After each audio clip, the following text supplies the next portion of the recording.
Hello everyone, आज हम देखने वाले हैं चैप्टर 2 स्ट्रक्चर ऑफ एटम का 5th पार्ट। इसके प्रीवियस वीडियो में हमने कवर किया था Thomson's model and Rutherford model of an atom. तो रदरफोर्ड ने अपने मॉडल में क्लियर किया कि जो हैवी मास बॉडी और छोटी सी बॉडी होती है किसी भी एटम के मिडिल में, वो न्यूक्लियस होती है। उन्होंने अपने मॉडल से समझाया।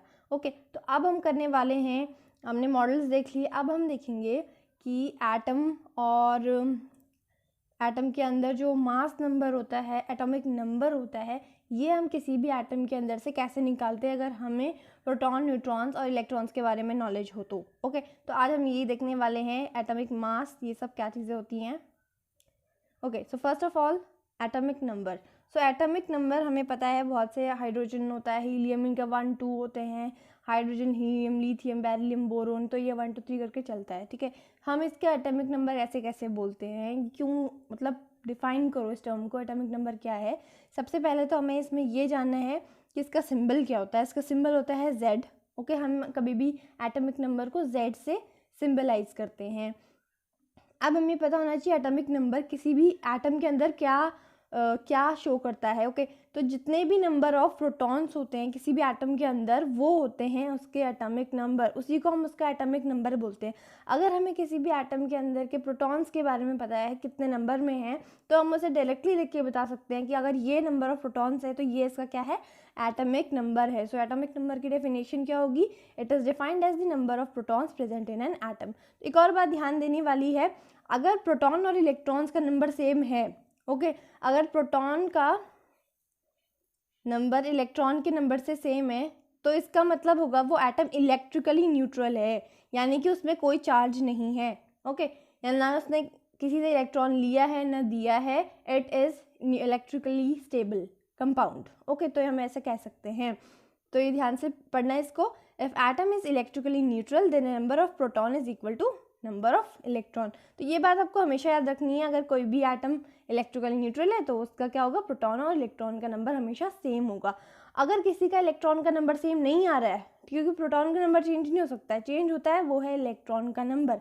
इलेक्ट्रॉन का नंबर जब चेंज होगा, इसका मतलब उसमें कोई ना कोई चार्ज है जिसके वजह से उसका जो इलेक्ट्रॉन का नंबर है प्रोटॉन के नंबर से सिमिलर नहीं है। ओके, अब नेक्स्ट टर्म है mass number of mass number या फिर एटॉमिक मास। इसे हम क्या कहते हैं, हम किसी भी कंपाउंड में कह देते हैं कार्बन का है 12 है, ठीक है, हम कैसे बोल देते हैं ऐसा, तो ये भी बात हमें पता होनी चाहिए। पहले तो उसका सिंबल देख लो, उसका सिंबल होता है A, एटॉमिक मास, तो A ऐसे याद करना है। तो एटॉमिक मास का सिंबल होता है A, और इसकी डेफिनेशन होती है कि मास नंबर किसी भी एटम का प्रोटॉन और उसके न्यूट्रॉन्स का सम होता है। ठीक है, जितने भी नंबर ऑफ प्रोटॉन और जितने भी नंबर ऑफ न्यूट्रॉन्स होते हैं उसको अगर हम ऐड कर दें तो जो आता है नंबर उसे हम कहते हैं मास नंबर, या फिर उसका एटॉमिक मास उसे हम कहते हैं। तो and simply it is a sum of number of protons and the number of neutrons present in an atom. और हम इसके फॉर्मूला फॉर्म में कैसे लिख सकते हैं इसको, फॉर्मूला फॉर्म में लिखेंगे A is equals to number of protons. Okay, तो क्योंकि नंबर ऑफ प्रोटॉन्स और नंबर ऑफ न्यूट्रॉन्स के इक्वल होता है मास नंबर, तो प्रोटॉन्स और नंबर ऑफ न्यूट्रॉन्स का क्या होता है, ये सम होता है एटॉमिक मास। ये बात हमें पता है। ओके, जो हमें डेफिनेशन से पता चली है। और हमें इसे कैसे लिख सकते हैं, हम एक और बात अभी हमने देखी कि नंबर ऑफ प्रोटॉन्स जो भी होंगे वो क्या होंगे, एटॉमिक नंबर होंगे, और एटॉमिक नंबर का सिंबल होता है Z। ओके, तो Z हम इसे लिख देंगे, और NN जो है नंबर ऑफ न्यूट्रॉन्स, उसे हम एज इट इज लिख देंगे। तो अब इसका फॉर्मूला एक और बन जाएगा, वो बन जाएगा A is equals to Z plus number of neutrons. और इसको हम अगर थोड़ा सा ट्विस्ट कर ले तो एक और इसका फॉर्मूला बन जाता है, वो बनता है नंबर ऑफ न्यूट्रॉन्स का, वो है A to Z। अगर हम ऐसे देखें तो ओके, तो A माइनस Z बनेगा, क्योंकि ये A जो होगा, वो जो Z होगा वो इस तरफ आ जाएगा, तो इस तरफ आएगा, ऑब्वियसली बात है नेगेटिव साइंस के साथ आएगा वो, तो ये बन जाएगा नंबर ऑफ न्यूट्रॉन्स का फॉर्मूला A माइनस Z। या फिर आप इसे सिंपली कह सकते हैं A to Z, है ना, A to Z लग रहा है ना कि, तो नंबर ऑफ न्यूट्रॉन्स क्या होंगे, A to Z या फिर A माइनस Z इसका फॉर्मूला होगा। ओके, अब हम इसका देखेंगे symbolic representation of an element. किसी भी एटम या किसी भी एलिमेंट में हम उसके मास नंबर और एटॉमिक नंबर को कैसे शो करते हैं वो हम इसमें आज देखेंगे। फॉर एग्जांपल ये X एक एलिमेंट है, कोई भी एलिमेंट आप सपोज कर लो, उसके जगह सिर्फ हमने X लिया है। Cl का हो सकता है, F का हो सकता है, किसी का भी हो सकता है। ओके, तो सिर्फ एलिमेंट है, एलिमेंट के जो ऊपर हमने कभी भी नंबर सा लिखा हुआ होता है तो वो हमेशा होगा उसका मास नंबर। ओके, और उसके जो नीचे लिखा होगा वो होगा एटॉमिक नंबर। तो इसमें कंफ्यूजन हो सकती है कि ऊपर एटॉमिक नंबर था कि नीचे मास नंबर था। तो ज़्यादा हमेशा ऊपर कौन सी चीज़ होती है जो ज़्यादा होती है, वो हमेशा क्या रहती है, ऊपर पे रहती है। तो वैसे आपको याद रखना है कि मास नंबर क्योंकि ज़्यादा होता है इसीलिए से हम लिखते हैं लेफ्ट हैंड साइड के टॉप में, और क्योंकि एटॉमिक नंबर छोटा होता है, कम होता है, तो उसे हम लिखते हैं लेफ्ट हैंड साइड के नीचे पे। ओके, और कई कई बुक्स में इस तरफ भी लिखा रहता है, बट ऐसा हम ज़्यादातर इसलिए नहीं लिखते हैं क्योंकि इस तरफ हमें इसका चार्ज भी लिखना होता है, तो वो थोड़ा है ना मुश्किल सा हो जाता है।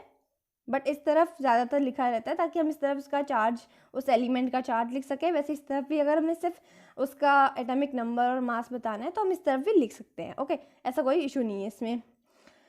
ओके, फिर इसके एग्जाम्पल देख लेते हैं कि हम किसी भी एलिमेंट का एटॉमिक नंबर और मास कैसे लिखेंगे। जैसे सोडियम है, सोडियम का हमें पता है एटॉमिक नंबर होता है 11, तो वो उसके हमने नीचे लिख दिया। तो ये ए जो है, ये ऊपर पे लिखे हुए हैं जो सारे के सारे वो हैं ए, यानी कि एटॉमिक मास, और ये जेड है एटॉमिक नंबर, जो भी नीचे हैं वो होंगे atomic numbers. Okay, so sodium का 11 होता है, हमें पता है क्योंकि हमने प्रीवियस वीडियोज़ में ये सब याद किए हुए हैं, सब नंबर्स 20 थे उसमें।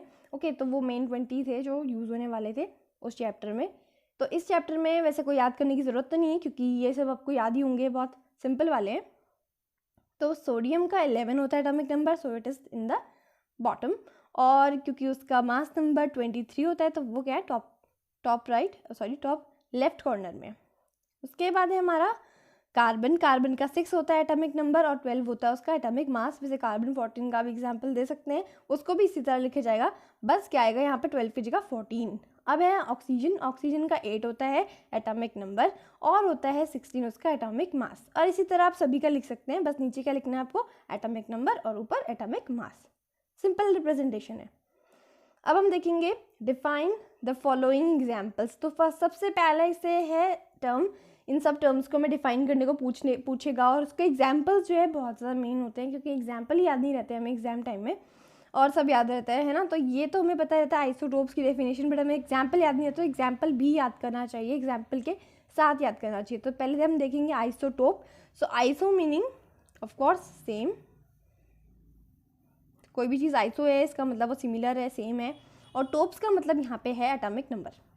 ओके, क्या नंबर, एटॉमिक नंबर, 80 नंबर लिख देती हूँ, एटॉमिक नंबर इसमें सेम होगा। ओके, बट यहाँ पे ध्यान देना है हमको कि किनका नंबर, एटॉमिक नंबर सेम होगा, सेम एलिमेंट्स का अगर एटॉमिक नंबर सेम होगा और उनका मास नंबर अलग होगा तो उसे हम कहेंगे आइसोटोप्स। ये आपने पहले भी पढ़ा होगा, नहीं पढ़ा है तो इसको अभी ध्यान से पढ़ें। So these are atoms of same element having same atomic number but different mass number. Okay, एक ही एलिमेंट के अगर एटॉमिक नंबर सेम है बट उनके क्या है, उनके एटॉमिक मासेस अलग हैं, तो हम कहेंगे वो एक दूसरे के क्या है, आइसोटोप्स है। फॉर एग्जांपल में देखेंगे हम हाइड्रोजन के, हमने ये आइसोटोप्स बचपन से पढ़ते आ रहे हैं। हाइड्रोजन का सबसे पहले protium, because its mass number is 1, so protium, इसमें हाइड्रोजन का मास नंबर 1 है, एटॉमिक नंबर 1 है। फिर दूसरा है इसमें ड्यूटीरियम, क्योंकि इसका मास नंबर इसमें 2 है और 1 इसका as it is atomic mass number है। और फिर थर्ड है हाइड्रोजन का ट्राइट्रियम, इसका नाम है, ट्राई से याद रखना चाहिए, इसका मास नंबर 3 होगा और एटॉमिक मास नंबर होगा इसका 1। ओके, तो इन सबके एटॉमिक नंबर सेम है बट इनका डिफरेंट क्या है, ऊपर वाला, यानी कि उनके एटॉमिक मासेस डिफरेंट है, इसीलिए हम इसे क्या बोलेंगे, ये एक दूसरे के क्या हैं, आइसोटोप्स हैं।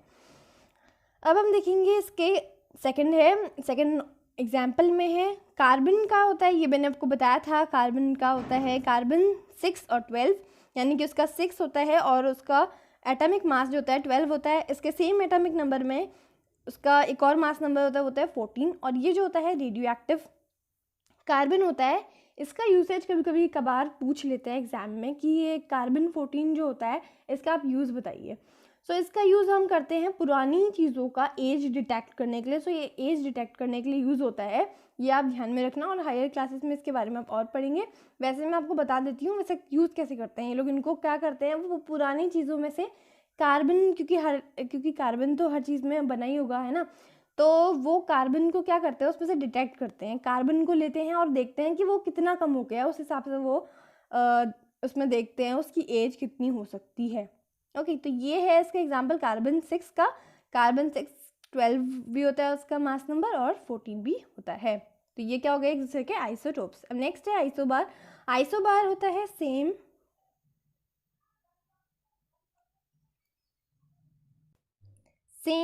Atomic masses but different atomic number.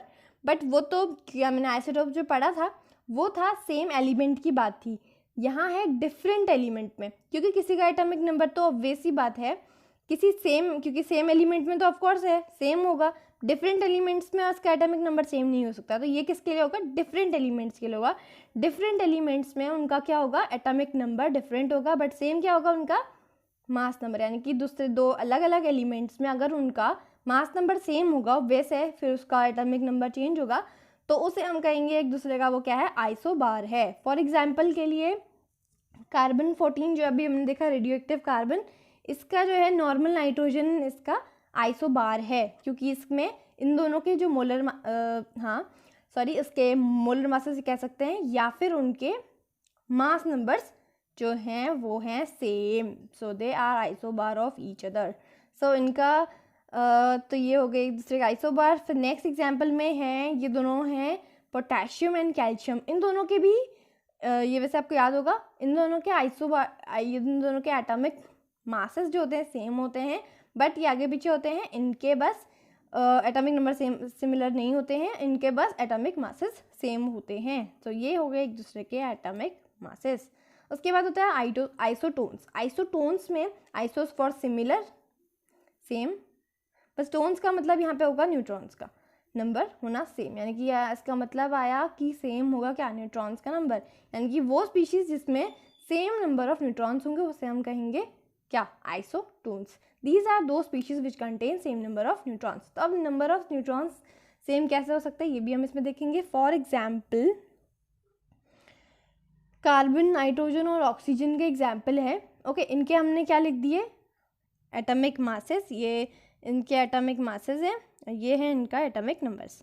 ये हमने ऊपर पे लिख दिए, इनको सही फॉर्म में सिंबलिक फॉर्म में लिख दिया। अब हम इसका क्या निकालेंगे, number of neutrons. Number of neutrons कैसे निकालते हैं, इसका फॉर्मूला मैंने अभी बताया था, एन नंबर ऑफ न्यूट्रॉन का फॉर्मूला क्या होता है, A to Z, है ना, ऐसे याद कर लेना, बहुत ईजी फॉर्मूला है। बस हमें क्या क्या करना है, इसमें से मास नंबर में से उसके क्या निकालना है, माइनस करना है atomic number. Okay, A for atomic mass, NZ for atomic number. तो उसको क्या कर देना है, सब्ट्रैक्ट कर देना है, और सब्ट्रैक्ट करके अगर इन सब के सिमिलर आ जाते हैं तो वो हो जाएंगे एक दूसरे के आइसोटोन्स। तो ऐसा ही होता है, 14 - 6 विल बी 8N, यानी कि 8 न्यूट्रॉन्स। 15 - 7 will be 8N। 16 - 8 इसका भी ये हो जाएगा 8N, यानी कि ये इन तीनों में क्या सेम है, न्यूट्रॉन सेम है, तो ये एक दूसरे का क्या हुए, isotones. Okay, next is iso electrons. Iso है यानी कि सेम, फिर से आइसो इलेक्ट्रॉन्स, यानी कि इसमें क्या सेम है, इलेक्ट्रॉन्स का नंबर सेम है। तो वो स्पीशीज जिनमें क्या होंगे, सेम नंबर ऑफ इलेक्ट्रॉन्स होंगे, उसे हम कहेंगे आइसो इलेक्ट्रॉन्स। अब इसमें हम एग्जाम्पल लिखते हैं, क्योंकि एग्जाम्पल ही होता है जो हमें टेस्ट में याद नहीं रहता है, तो एग्जाम्पल्स याद करना है इसमें अच्छे से। ओके, तो एग्जाम्पल में है nitrogen, oxygen, neon and sodium and magnesium. Okay, nitrogen का जो होता है हमने इसमें नाइट्रोजन जो है इन सबको हमने उसके हम कह सकते हैं स्टेबल फॉर्म में दिखाया है। कैसे दिखाया है स्टेबल फॉर्म में, फॉर एग्जांपल हम एन से समझाती हूँ आपको। नाइट्रोजन के पास टोटल कितने इलेक्ट्रॉन्स होते हैं, वो होते हैं उसके पास 7 इलेक्ट्रॉन्स होते हैं टोटल। किसके पास, नाइट्रोजन के पास।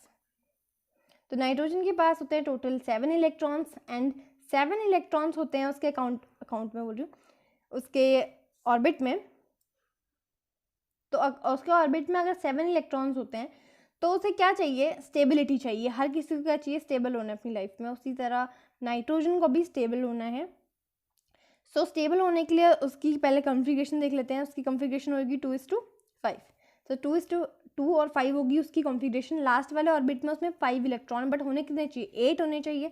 सो स्टेबल होने के लिए वो क्या करेगा, 3 इलेक्ट्रॉन किसी से ले लेगा या फिर कोई उसे दे देगा, है ना। तो 2 इलेक्ट्रॉन जब ले लेगा तो वो कितना नेगेटिव हो जाएगा, 3 नेगेटिव हो जाएगा। तो वो चार्ज है यहाँ पे। ओके, तो माइनस चार्ज इसलिए क्योंकि वो उसने 3 इलेक्ट्रॉन्स लिए हुए हैं, तो वो 3 नेगेटिव हो गया है, तो उसका चार्ज आ जाएगा 9 3 n इज इक्वल्स, n जो हो जाएगा उसका 3 माइनस। अब हम इसी तरह ऑक्सीजन का भी देख लेंगे। ऑक्सीजन में कितने होते हैं टोटल इलेक्ट्रॉन्स, टोटल उसका एटॉमिक नंबर होता है 8, ऑक्सीजन का होता है 8, इसकी कॉन्फ़िगरेशन विल बी 2 6 2,6 और 6 इस वाले में 8 होने चाहिए, तो वो क्या करेगा किसी से 2 इलेक्ट्रॉन मांग लेगा ताकि वो हो जाए स्टेबल, तो ये भी स्टेबल हो जाएगा। अब तो इसने 2 इलेक्ट्रॉन मांगे हैं तो ये हो जाएगा 2 नेगेटिव। नियॉन जो होता है उसके पास पूरे 10 होते हैं, उसकी कॉन्फ़िगरेशन होती है 2:8, यानी कि वो होते हैं अपनी जगह स्टेबल है, वो एक नोबल गैस है तो स्टेबल ही होगी। ओके, उसके बाद है Na पॉजिटिव। Na के पास होते हैं पूरे 11 इलेक्ट्रॉन्स होते हैं उसके पास। सोडियम जो होता है उसके पास 11 होते हैं, तो उसकी कॉन्फ़िगरेशन हम लिखेंगे 2:8 2,8,1। ओके, तो लास्ट वाले में क्या होने चाहिए 8 होने चाहिए, बट यहाँ कितना है 1, तो इसे स्टेबल होने के लिए पूरे 7 और चाहिए ताकि वो स्टेबल हो जाए। तो 7 और इलेक्ट्रॉन लेना बहुत ज़्यादा एनर्जी का काम है, तो वो क्या करेगा 1 को ही क्या कर देगा लूज़ कर देगा, जो कि बहुत ज़्यादा आसान काम है उसके लिए। अगर वो 1 को लूज़ कर देता है तो उसकी जो कॉन्फ़िगरेशन होगी वो हो जाएगी स्टेबल, यानी कि 2,8, जो कि एक स्टेबल कॉन्फ़िगरेशन है। तो वो एक लूज़ करेगा, है ना। अगर वो नेगेटिव चार्ज को अगर कम हो जाएगा, अगर कभी भी नेगेटिव चार्ज कम हो जाएगा तो क्या बढ़ेगा पॉजिटिव चार्ज, तो यहाँ पे चार्ज किसका आएगा +1। ओके, उसी तरह फिर Mg पॉजिटिव है, Mg2 पॉजिटिव का होता है एटॉमिक नंबर 12, सो 12 एटॉमिक नंबर होता है, तो इसकी कॉन्फ़िगरेशन क्या हो जाएगी 2,8,2, यानी कि जो 2 है यहाँ पे ये इसको बना रहा है अनस्टेबल, तो ये क्या कर देगा 2 लूज़ कर देगा, बचेगा 2,8 जो कि उसको बनाएगा स्टेबल। सो स्टेबल बनने के लिए वो क्या कर देगा 2 को लूज़ कर देगा, तो साइन क्या आएगा 2 पॉजिटिव। अब हम क्या करेंगे इनके इलेक्ट्रॉन्स को काउंट करेंगे। इलेक्ट्रॉन्स को काउंट करने के लिए बस हमें क्या करना है, इन इलेक्ट्रॉन्स को जो इन्होंने लिए और दिए हैं इनको इनकी एटॉमिक नंबर्स में ऐड ऑन करना है। अब देखो इसमें क्या है, नाइट्रोजन का है एटॉमिक नंबर 7। अब इसमें कितना चार्ज है -3, तो ये नहीं देखना है इसमें -3 तो उसको माइनस कर देना, हमें ये सोचना है -3 चार्ज आया कैसे। -3 चार्ज आया जब 3 इलेक्ट्रॉन्स क्या हुए ऐड हुए, तो उसके एटॉमिक नंबर में क्या होगा 3 इलेक्ट्रॉन्स ऐड होंगे, सो +3। अगर ऊपर माइनस में है तो क्या करना है ऐड कर देना है, तो 7 + 3 विल बी 10 इलेक्ट्रॉन्स। ये इलेक्ट्रॉन्स का नंबर होगा, जो उसके प्रोटॉन्स होंगे वो सिमिलर रहेंगे, साथ ही रहेंगे, वो कभी चेंज नहीं होगा।